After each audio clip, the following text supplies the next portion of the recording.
Boa noite para quem eu ainda não cumprimentei. Tava todo mundo ontem quando eu falei sobre a sequência didática. Eu não estava não, professora. Ontem eu não consegui participar da aula online. Ela é Lecilda, né? Isso. Vou falar por cima, tá, Lecilda, o que a gente falou ontem sobre a sequência didática. Bem rapidinho para tu entender, tá? Essa matéria, a gente vai fazer ela mais ou menos em 15 dias, tá? Ontem foi só a apresentação dessa sequência, né, do que a gente vai fazer nesses 15 dias. Hoje a gente vai dar início, né, uma introdução sobre os primeiros socorros, a questão de verificação de sinais vitais. Amanhã eu vou estar enviando para vocês um artigo científico por volta do meio-dia. E no horário que vocês estariam na plataforma, vocês podem estar aí fazendo o primeiro trabalhinho, tá? Que vai contar como nota, para completar lá a nota de vocês, que a prova vai de novo valer 7 e a gente vai ter 3 pontos de trabalho, tá? Amanhã é o primeiro trabalho. E aí não precisa entrar na plataforma. Na quinta-feira, nós vamos entrar na plataforma e falar aí sobre frequência respiratória e qualidade da respiração, para você identificar quando, né, a pessoa tá com a frequência respiratória anormal e identificar o que você deve fazer, quais são as primeiras atitudes até o socorro chegar, tá? Na sexta-feira é um segundo trabalhinho, que é a questão que a gente resolveu fazer um diário de bordo. Como que funciona? Você vai estar aí fazendo um resumo do que você está entendendo das aulas, tá? Sobre o conteúdo. Então, você não precisa fazer olhando para a apostila e copiando o que está na apostila, não. Você vai escrever tudo que você lembrar, tá? Não, eu não quero um negócio copiado da apostila. Eu quero que você entenda o que a gente está falando aqui e vá escrevendo para eu saber como que tá o processo de aprendizado de vocês, tá bom? Isso na sexta-feira. Então, amanhã não precisa entrar na plataforma nem sexta-feira, que são os dias de trabalhos, de atividade, tá? Aí, na segunda-feira, nós vamos falar aí sobre entorse, né? Entorse, luxação e contusão. A diferença, né? Dos que são os nomes quando a gente fala torcer o pé, né? Eu desloquei. Então, é a questão de entorse, luxação e contusão, tá? Na terça-feira, a gente vai ver aí os acidentes domésticos, né? Conhecer os principais acidentes domésticos e como reagir a eles, tá? Aí depois vem a revisão, né? De novo na plataforma, a gente vai falar sobre todo o assunto novamente. A prova, no outro dia, é o período que vocês podem estar entregando a prova para mim e eu corrigindo. No dia seguinte é a entrega de notas, e aí eu fico aí com 4 dias para poder trabalhar com quem ficar de recuperação, ter um dia para revisão, um dia para eu entregar a prova, um outro dia de prazo para me entregar a prova e eu corrigir, e no dia 14, que a gente finaliza os 15 dias que a gente tem disponível para fazer aí essa matéria, é a entrega de nota final, tá ok? Outra coisa, eu passei ontem que vai ter uma atividade que vocês vai estar valendo aí como um pontinho também, a questão do vídeo, né? Eu vou estar apresentando para vocês diversas ocasiões, né, que podem acontecer, por exemplo, a torção, a luxação, né? Picadas de cobra, fraturas, e aí você pode estar escolhendo uma dessas para fazer um pequeno vídeo de 3 minutinhos, mais ou menos no máximo, não precisa de mais, para você estar falando de alguma dessas que você escolher e estar enviando no nosso grupo, tá? Vai valer 1,5 pontinho aí para completar a nota, tá bom? O artigo e o videozinho, tá? O diário de bordo é só para eu ter uma noção de como que tá o aprendizado de vocês, se vocês estão entendendo o que eu tô passando, como é que tá sendo, tá? E aí vai valer pontinho extra somente para aqueles alunos que necessitarem de um pontinho a mais. Se ficar com 6 para passar precisa de 7, E aí, quem tiver feito diário de bordo, eu dou um pontinho extra, tá bom? Entendeu? Sim. Eu entendi. Beleza. Lembrando que o prazo que eu dou para vocês entregarem todos os trabalhos, não precisa ficar desesperado para entregar logo no dia que eu falei não, tá? Eu dou até o dia que eu envio a prova para vocês.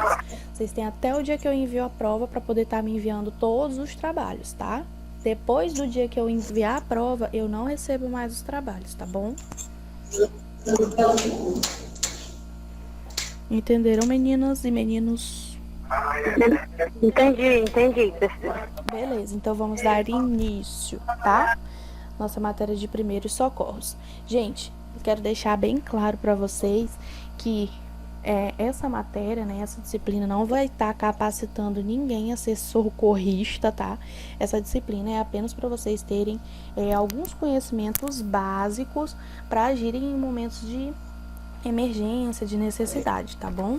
Não vai capacitar ninguém a ser socorrista, é apenas alguns conhecimentos que vocês vão adquirir por trabalharem na área da saúde, tá? A importância dos primeiros socorros, né? A grande maioria dos acidentes que acontecem, né, eles podem ser evitados. Porém, quando eles acontecem, né, você tendo alguns conhecimentos básicos, alguns conhecimentos simples, né, você vai estar ajudando aí aquela pessoa a diminuir o sofrimento e também pode evitar complicações futuras, né? Por exemplo, em caso de fraturas, né, da cervical, você ter conhecimento de que você não pode movimentar o paciente, não pode tirar ele do lugar, você pode estar aí ajudando para que ele não comprometa os movimentos daquele paciente, porque existem casos de que o paciente foi movimentado, né, tinha fratura na coluna e aí ficou sem andar, ficou sem paralisado, né, alguma parte do corpo por conta do não conhecimento, né, da ignorância. A ignorância é a falta de conhecimento em alguns assuntos, tá? Então é super importante você ter conhecimento do que você pode fazer para ajudar e o que você não pode fazer, tá? Isso aí vai diferenciar bastante, né? Pode implicar aí até em evitar complicações futuras ou causar essas complicações futuras naquela pessoa, né, que está acidentada, e pode até salvar vidas, tá? O fundamental é você saber que em situações de emergência você sempre tem que se manter calmo, né, consciente do que está acontecendo, ter em mente que a prestação desse primeiro socorro não vai excluir, né, a importância, a precisão de você ter um médico, ter o socorro adequado, né, e certificar de que existem condições seguras para que você preste esse primeiro socorros, né, sem você se arriscar também, tá? Como, por exemplo, em riscos em acidentes de afogamento, por exemplo.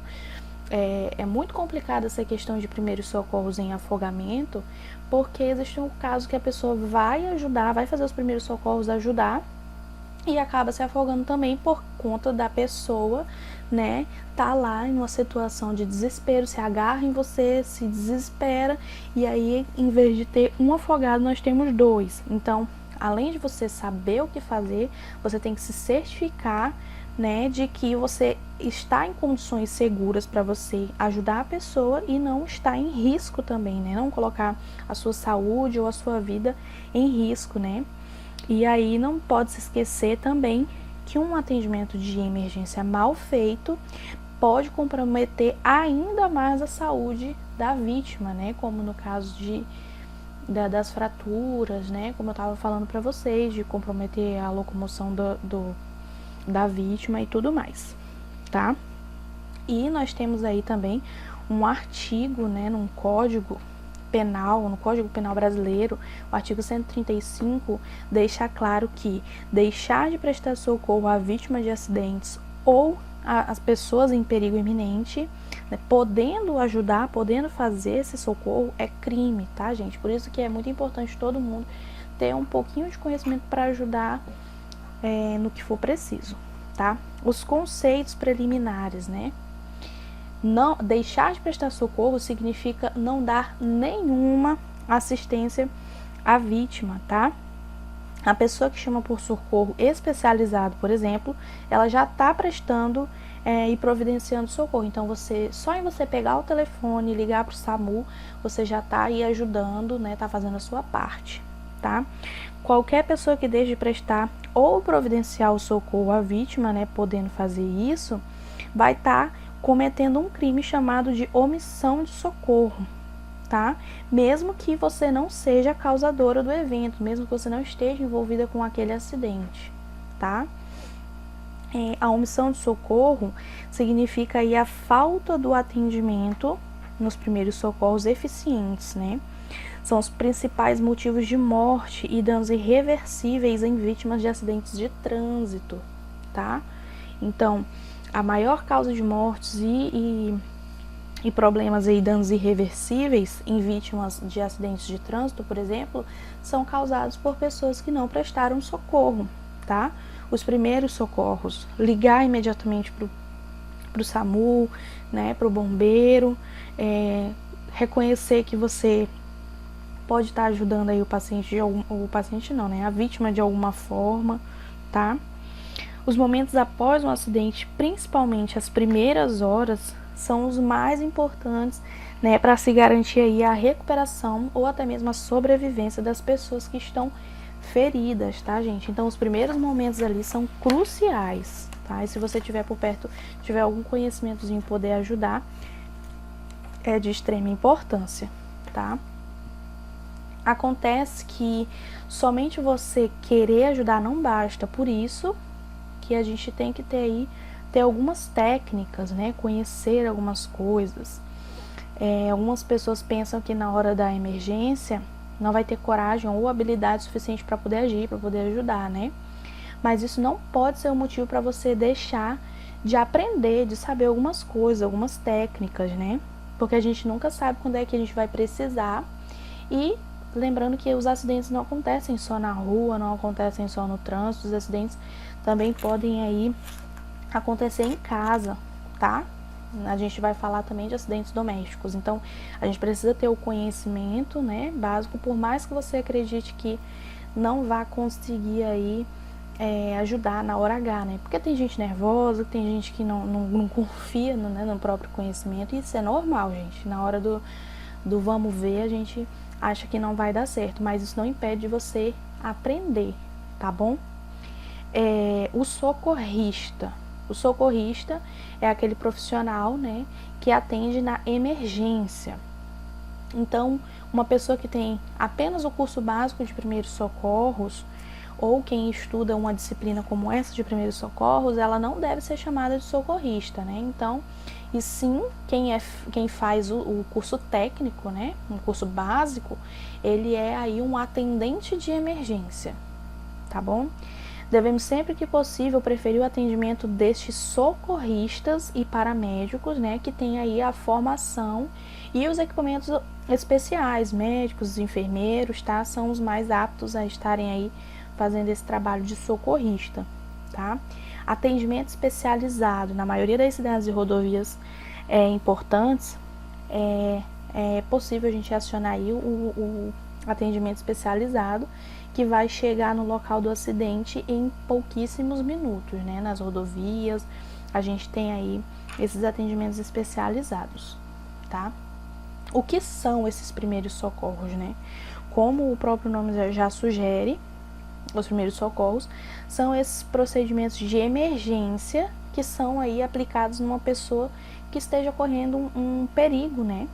Esteja aí correndo risco de morte, né? Visando manter os sinais vitais dessa vítima e evitar que a situação dessa vítima se agrave, né? Até que a assistência definitiva, os socorristas cheguem no local e atendam, né? Assumam o atendimento dessa vítima, tá? Quando que a gente deve prestar o socorro? Sempre que a vítima não puder cuidar de si mesma. Ou seja, se a vítima estiver no chão, não conseguir levantar, né, se ela não conseguir ela mesma chamar o socorro, né, se ela está com ferimentos graves, esse é o momento que a gente deve prestar um socorro. E o socorro está aí, até mesmo você pegar o telefone e ligar, você já está prestando os primeiros socorros, tá? quais as primeiras atitudes que a gente toma, né? Geralmente os acidentes eles são formados por vários fatores, né?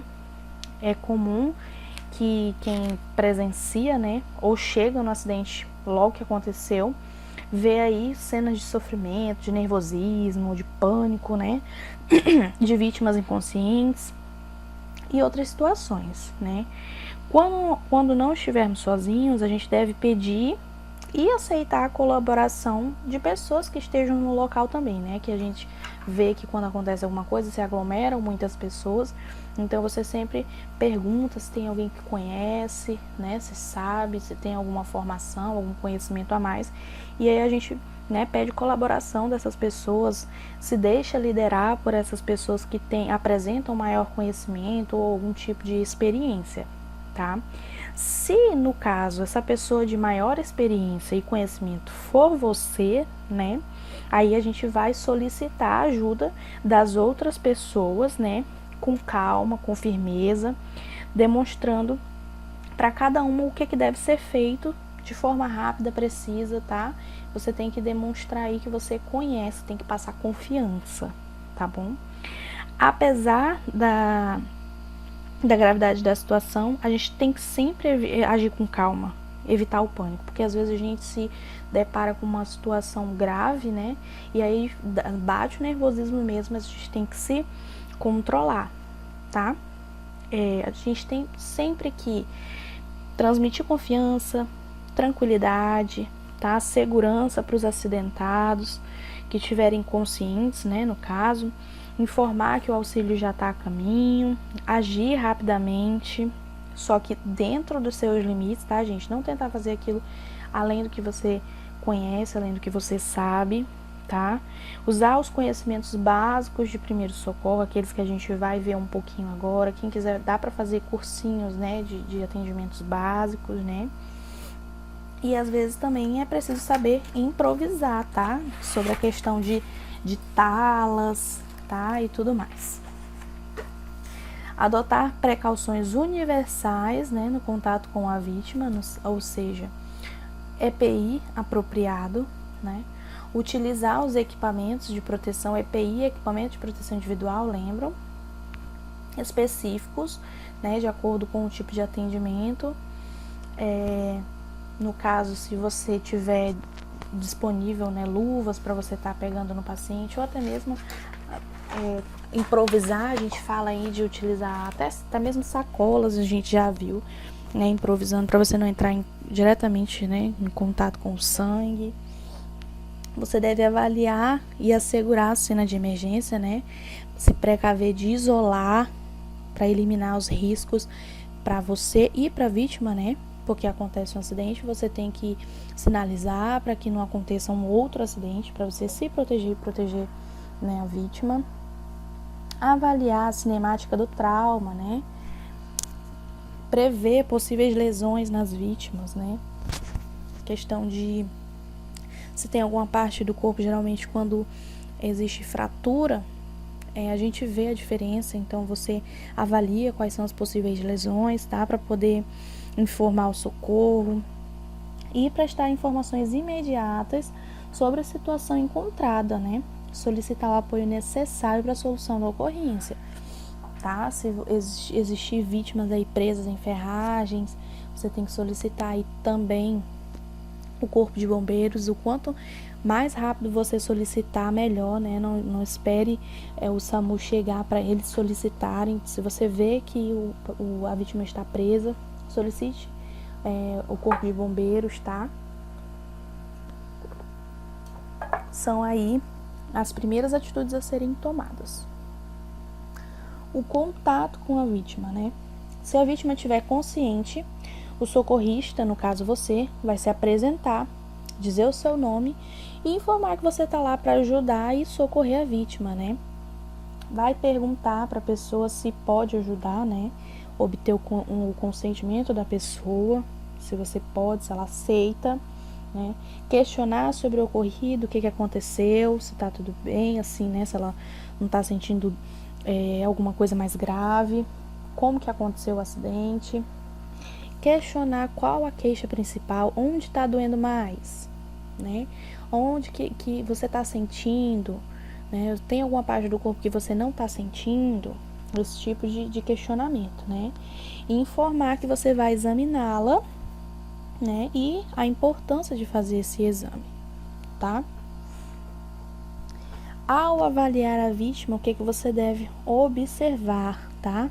Sequência sistemática de avaliação da vítima, né? A análise primária e secundária, que é você avaliar os sinais e sintomas específicos de emergência médica ou de traumas, né? Se a pessoa está com uma fratura, alguma coisa, a fratura exposta, tá?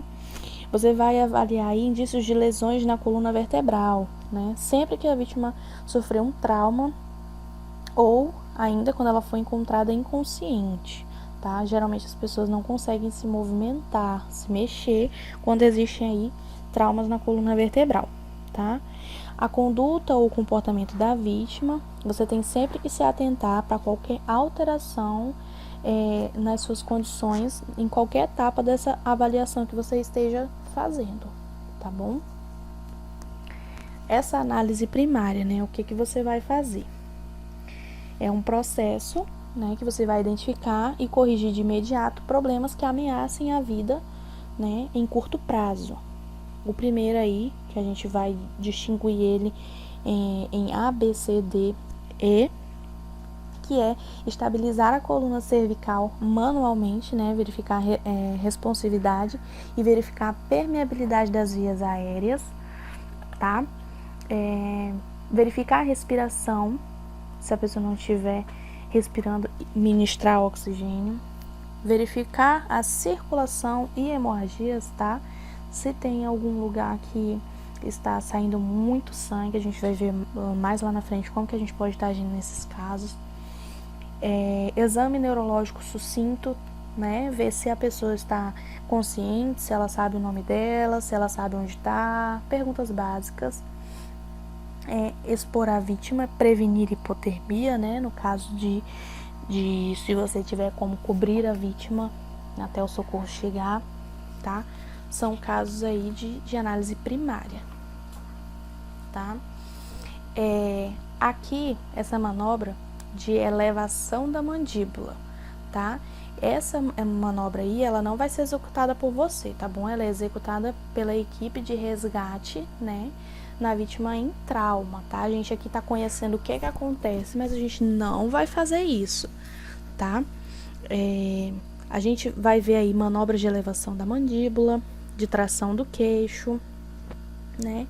Manobra de extensão da cabeça, tá? Nesse caso aí, o socorrista ele vai se posicionar atrás da cabeça da vítima, né? Colocar as mãos espalmadas aí, lateralmente na cabeça, mantendo uma posição neutra, né? Posicionar os dedos indicadores e médios das mãos em ambos os lados da cabeça da vítima, no ângulo da mandíbula, né? E aí fazer a elevação da mandíbula, tá? Essa manobra aí vai se aplicar a todas as vítimas, principalmente em vítimas de trauma, né? Porque aí ela vai proporcionar a liberação das vias aéreas, as vias aéreas, e vai alinhar a coluna cervical e imobilizá-la também, tá? Essa aí é a manobra de tração do queixo, tá? Essa é executada também pelo socorrista, né? Atendendo isoladamente uma vítima de trauma. Ela vai apoiar uma das mãos na testa da vítima, evitando que a cabeça se mova, né? Segurar o queixo da vítima com o polegar e o indicador e tracionar para cima e em seguida fazer aí a abertura da boca, né? E eles fazem isso aí sempre com o auxílio de outro socorrista para auxiliar aí na abertura das vias aéreas e na estabilização da coluna cervical, tá? Isso aí tudo são manobras para imobilizar e abrir as vias aéreas, tá? Manobra de extensão da cabeça, tá? São executadas em vítimas em que não há suspeita de lesão raquimedular, tá? Na medula. Posicionar uma das mãos sobre a testa e outra com os dedos indicador médio tocando o mento da vítima, né? Aqui embaixo. manter o apoio com a mão sobre a testa e elevar o mento da vítima, tá? Onde tá a mãozinha com a setinha ali, tá bom? E vai aí efetuar uma leve extensão do pescoço, né? Vai esticar um pouquinho o pescoço. Isso aí sempre vai fazer o movimento com a vítima de boca aberta, para manter a boca da vítima aberta, né? Essa manobra ela vai ser aplicada para vítimas que não possuem indícios de trauma na coluna vertebral, né? E principalmente, né, especialmente, que não existam suspeitas de lesão na cervical, tá? Verificação da respiração e ministrando oxigênio, né? Essa verificação vai durar aí de 7 a 10 segundos, tá? Se presente, você vai ministrar imediatamente o oxigênio à vítima, no caso, isso é os socorristas, tá? Se ausente, você vai aí iniciar a ventilação artificial, tá? Você aplica aí, emprega, né, as técnicas de ver, ouvir e sentir, né? Através da forma aí. Você vai realizar a manobra, aproximar o ouvido da boca e nariz da vítima, voltando a face para o seu tórax, né? Do jeito que tá o desenho aí.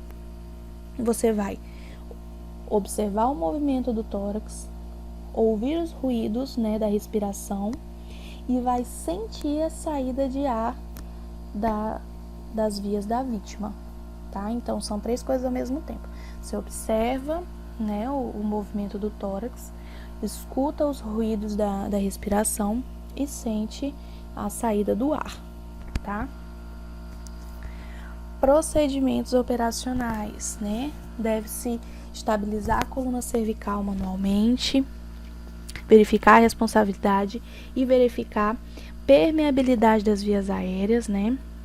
Se tiver aí disponível, ministrar como primeira escolha oxigênio, né? Se não tiver, faz a ventilação manual. Temos os casos de vítimas abaixo de 8 anos, né? Ministrar oxigênio por máscara infantil, mas tudo isso é função do socorrista, tá? Para vítima que são menores de 8 anos, não se utilizam catéteres nasais e se for utilizar máscaras, né? Tem que ter as máscaras aí infantis, tá bom? Verificando aí circulação e hemorragias, né? Como que a gente vai verificar isso aí?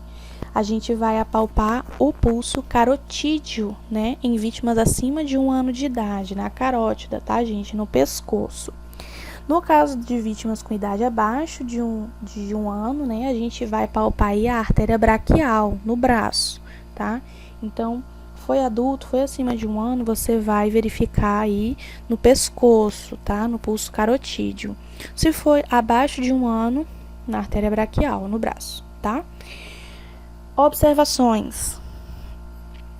Pulso carotídeo palpável indica uma pressão arterial mais baixo, né? A gente tem aí na apostila de vocês escrito bem direitinho, tá? Pulso femoral, né? Indica uma pressão arterial sistólica de no mínimo 70 e o radial de 80. Mas isso daí é uma questão bem assim para técnicos e enfermeiros, tá? Mas é importante você saber, pelo menos, de verificar se existe circulação através da verificação no pulso carotídeo ou na artéria braquial, tá? Porque se você não sentir, significa que a pessoa não está tendo pulso, tá bom? Essas aí são as informações que estão na apostila para vocês. Não vou cobrar isso aí, tá, gente? Não é da nossa área. Isso aqui era o que eu ia dar ontem, tá? Para vocês. Dando continuação, hoje a gente vai ver aí como verificar a perfusão capilar na extremidade, tá? Aí a gente tem um quadrozinho, né? Que a gente vai pressionar a polpa digital ou a unha, né? Que a gente chama de leito ungueal, unha. e observar o retorno sanguíneo, tá? A gente aperta o dedo e a gente vai observar quando que volta, né, o sangue, né? Quando a gente aperta, fica branquinho, some, a gente vai observar a volta. Se retornar em até 2 segundos, tá normal. Se demorar, né, depois de 2 segundos, vai ter hemorragia intensa. E se não retornar, aí a pessoa está em choque, tá?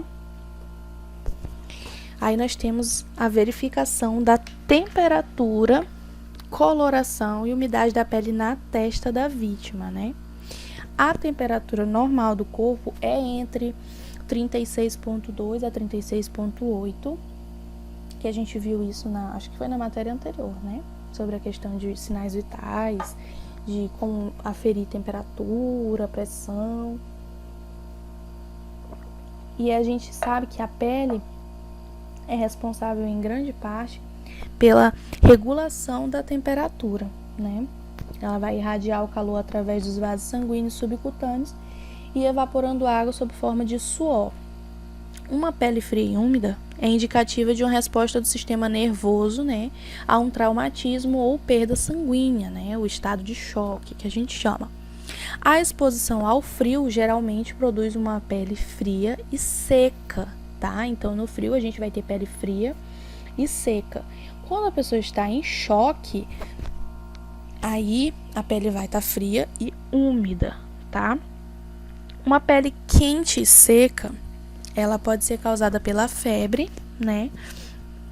Em uma doença, ou ser o resultado de uma exposição excessiva ao calor, né? Como no caso da insolação. A pele vai estar aí quente e seca. Pode ser por febre, através de alguma doença, ou pela insolação, quando a gente pega muito sol, fica lá meio vermelhinha e fica com a pele quentinha, né? A pele é responsável pela regulação da temperatura. E ela pode se apresentar entre normal, quente, fria, seca ou úmida, né?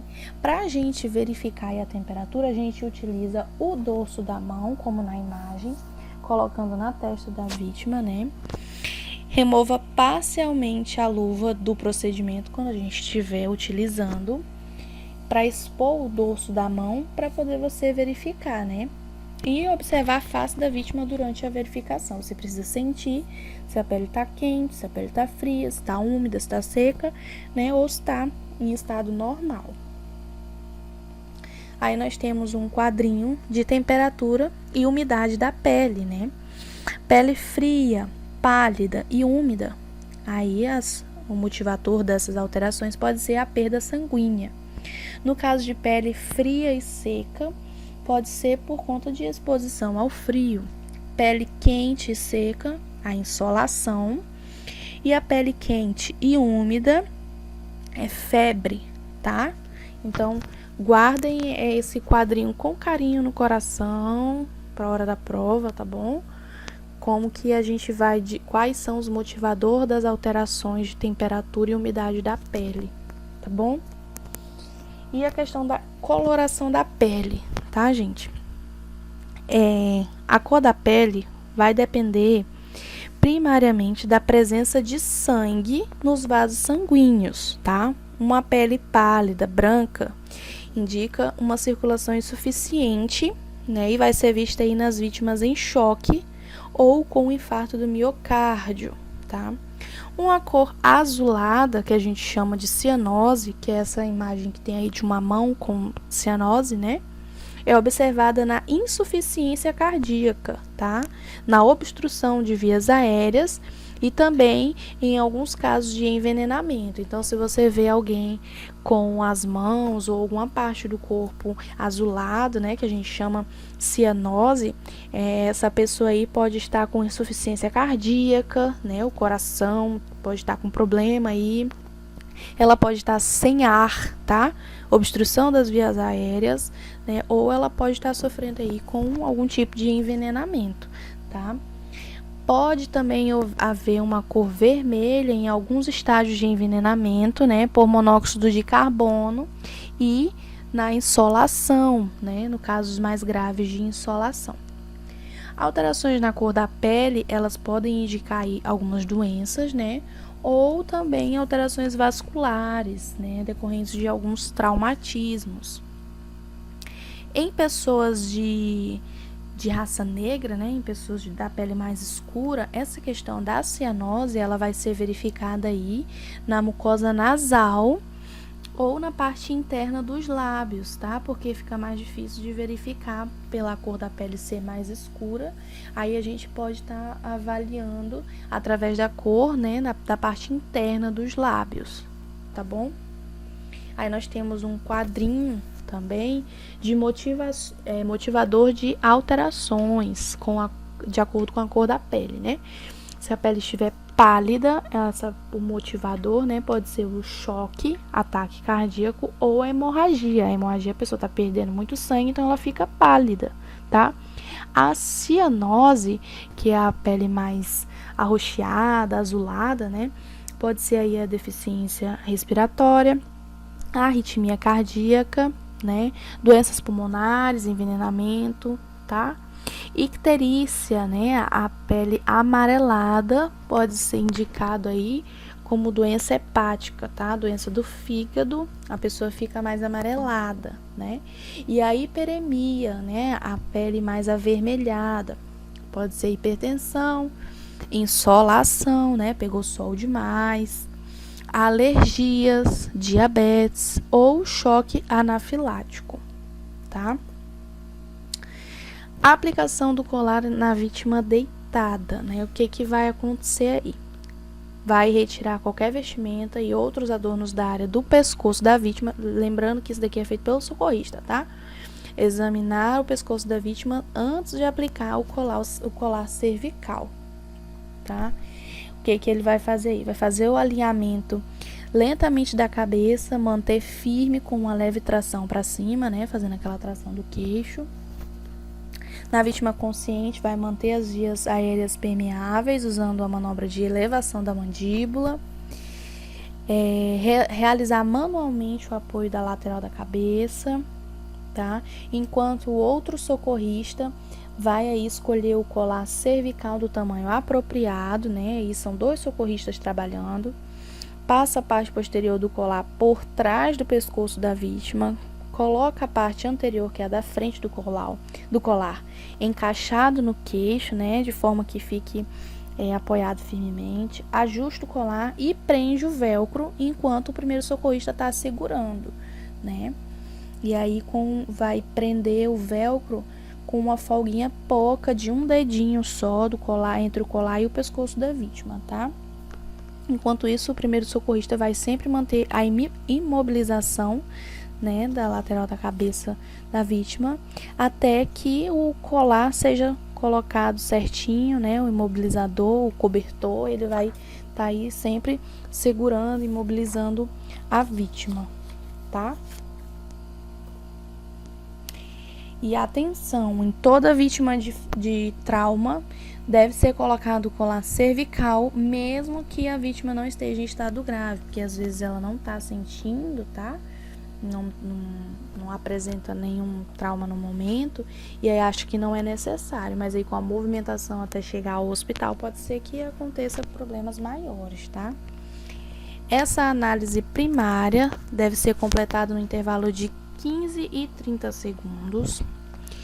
Toda vítima encontrada inconsciente, que não se tem informações precisas sobre a causa do problema, né, que ela apresenta, ela deve ser tratada como portadora de lesão raquimedular, ou seja, se você não souber o que aconteceu com aquele paciente, com aquela vítima, de que forma foi que ela se acidentou, você tem que tratar ela como se ela tivesse com alguma lesão na medula, né, na vértebra, né, na coluna cervical, né?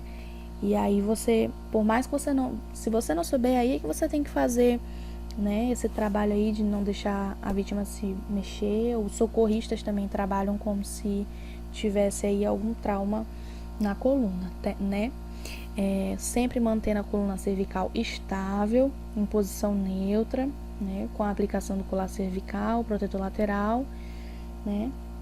Não movimentar a vítima da posição que ela se encontra antes de imobilizar ela, exceto quando essa vítima estiver num local de risco, né? Tipo, o carro tá pegando fogo, qual é o risco de explodir, aí você tira a pessoa de lá, tá? Caso não movimente a vítima, né?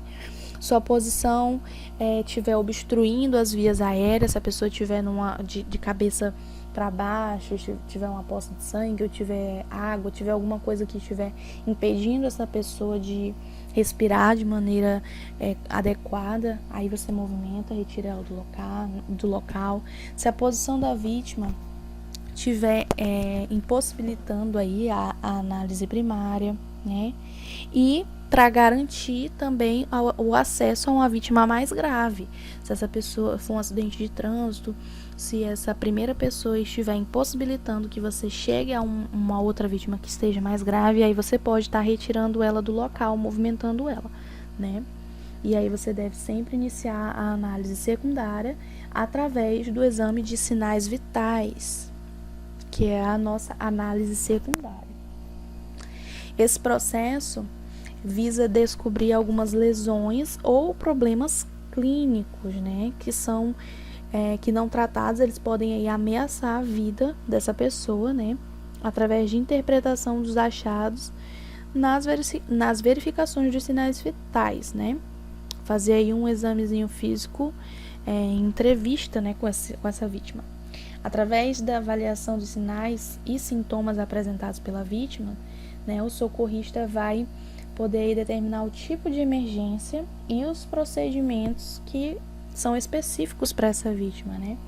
Uma parte da análise é objetiva, né, através do exame dos sinais vitais, né, e a outra é subjetiva, através de dados que ela vai perguntar, que ela vai indagar a pessoa, né, e a quem estava perto, estava envolvido, tá?